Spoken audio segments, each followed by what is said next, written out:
दोस्तों नमस्कार, आप देख रहे हैं पंचायत टुडे न्यूज़। छत्तीसगढ़ विधानसभा चुनाव संपन्न हो चुका है, रिजल्ट आ चुके हैं, जिसके बाद जो जीते हुए प्रत्याशी हैं वे अपनी प्रतिक्रिया दे रहे हैं, तो वहीं हारे हुए प्रत्याशी भी अपना प्रतिक्रिया देने लगे हैं। आपको बताते हैं कि छत्तीसगढ़ के कई विधानसभा सीटों पे हार और जीत का अंतर बहुत ही कम का रहा है।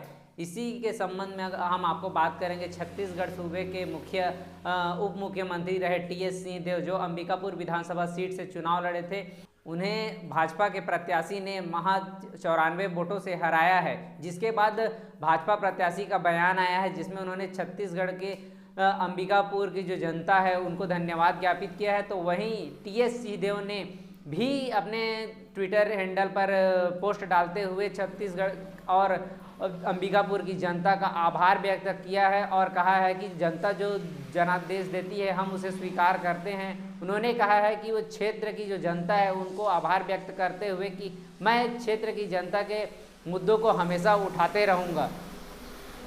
जिसके बाद बात करेंगे सीतापुर विधानसभा सीट की, जहां से खाद्य मंत्री अमरजीत भगत चुनाव लड़ रहे, जिनके विरुद्ध में भाजपा से राम कुमार टोप्पो चुनाव मैदान पर थे। आपको बता दें कि राम कुमार टोप्पो सेना से आए हुए हैं और वो सेना की नौकरी छोड़ करके चुनावी मैदान में उतरे थे, जिन्होंने कांग्रेस के 4 बार विधायक रह चुके और कांग्रेस के कार्यकाल में हाल ही में खाद्य मंत्री रह चुके अमरजीत भगत को करारी हार दी है। जिसके बाद उनका जो बयान आया है वो भी बड़ा ही चौंकाने वाला है। आपको बता दें कि राम कुमार टोप्पो ने कहा है अगर अपने वायदों पर अमरजीत भगत कायम है तो अपनी मूंछ मुड़ा दे। तो आप समझ सकते हैं कि हार की कोई दुख मना रहा है तो जीत की कोई जश्न मना रही है। इसी बीच जो प्रतिक्रियाएं आ रही है वो चौंकाने वाली हैं, और भी क्षेत्रों से जो प्रतिक्रिया आएगी वो भी हम आपको अपडेट कराते रहेंगे। बने रहिएगा हमारे साथ। अगर आपने हमारे चैनल को सब्सक्राइब नहीं किया तो सब्सक्राइब कर दीजिए,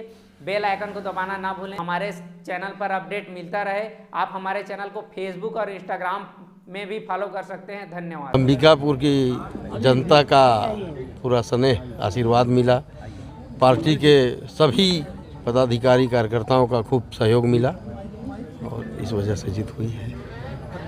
तो अंबिकापुर हाई प्रोफाइल सीट माने जाती है और सूबे के डिप्टी सीएम को हराया, कैसा लग रहा है? बहुत अच्छा लग रहा है। अस्वस्थ थे पहले से जीत के लिए, पहले से अस्वस्थ थे जीत। हाँ, तो पहली प्राथमिकता क्या रहेगी? वो तो अंबिकापुर में जो शेष रहा हो। अंबिकापुर में देखिए, पेयजल की बहुत बड़ी समस्या थी पिछले साल, अभी हम लोग उसको दुरुस्त करेंगे। सड़कों की और हॉस्पिटल, 3 तो एकदम मेन है शहर के बारे में कहिएगा तो। बाकी गांव में तो स्कूल का और सिंचाई के साधनों का, और अभी तो धान खरीदी है, उसको हमको किसानों को विशेष सहयोग करके राहत देना है कि सही ढंग से खरीदी हो जाए। सभी काम प्राथमिकता से हो। बिल्कुल बिल्कुल। कांग्रेस के गढ़ सीतापुर में आपने कमल खिला दिया। ये कमल हमने नहीं खिलाई। आप सब जानते हैं कि हमें पत्र लिखकर सीतापुर के युवाओं ने बुलाया था, और आज यदि कमल खिलाने के यदि किसी ने काम किया है तो सीतापुर की जनता ने किया है। इसके लिए मैं उनका धन्यवाद करता हूँ। कितनी बड़ी चुनौती मानते थे? 5वीं बार चुनाव लड़ रहे थे, 4 बार लगातार अमरजीत भगत जीते हैं। ये 5वीं बार चुनाव लड़ने वाले अमरजीत भगत जी थे, मैं नहीं था। मैं प्रथम बार लड़ा और जनता ने चुनाव लड़ी, और इसलिए जीत भी प्रचंड बहुमत से हुआ है। उम्मीद थी इतनी वोटों से जीतने की? देखिए, वोट का आकलन मैं नहीं कर सकता क्योंकि मैं कभी चुनाव लड़ा नहीं, लेकिन हाँ इतना ज़रूर जानता था कि एक भारी मतों से विजय होगी। सैनिक से राजनेता, सफ़र कैसा रहा? पता ही नहीं चल रहा है। ऐसा लग रहा है मैं जैसे कि आज कहीं दूसरी जगह में ट्रांसफ़र होकर ड्यूटी करने आया। तो ड्यूटी कैसे निभाएंगे?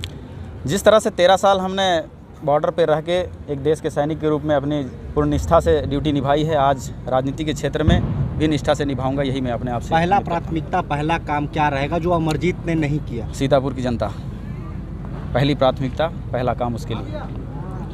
ऐसा कौन सा चीज़ अधूरा था जिसको पहले पूरा करेंगे? सारे काम अधूरे हैं उनके, रोड बनाने से लेकर बच्चों के भविष्य से लेकर हर चीज़ काम अधूरे हैं। अब उस अधूरे कार्य को पूरा करने की ओर हम आगे ले जाएंगे, जिसमें सीतापुर की जनता हमेशा साथ खड़ी रहेगी। क्या नसीहत अमरजीत भगत को आपकी ओर से? कभी ये नहीं सोचना चाहिए कि किसी क्षेत्र में अकेले व्यक्ति का राज होता है। उन्होंने तो यहाँ तक भी कहा कि सरकार नहीं बने, अगर नहीं बनती है तो अपने मूछें मुड़ाएंगे। उन्होंने ये भी कहा था कि राम कुमार टोप्पो जैसा व्यक्ति अगले चुनाव में हमारा प्रचार करेगा। हम इस बातों को मायने नहीं लेते, लेकिन हम केवल राम कुमार टोप्पो नहीं थे, हम भारतीय जनता पार्टी जो दुनिया का सबसे बड़ी पार्टी है उसका प्रत्याशी थे। हमारे प्रत्याशा शब्दों का इस्तेमाल ये उनके लिए शोभनीय नहीं है। धन्यवाद। क्या लगता है उनको मूंछ उड़ाना चाहिए? बिल्कुल मुड़ाना चाहिए, यदि वादे पे कायम है तो।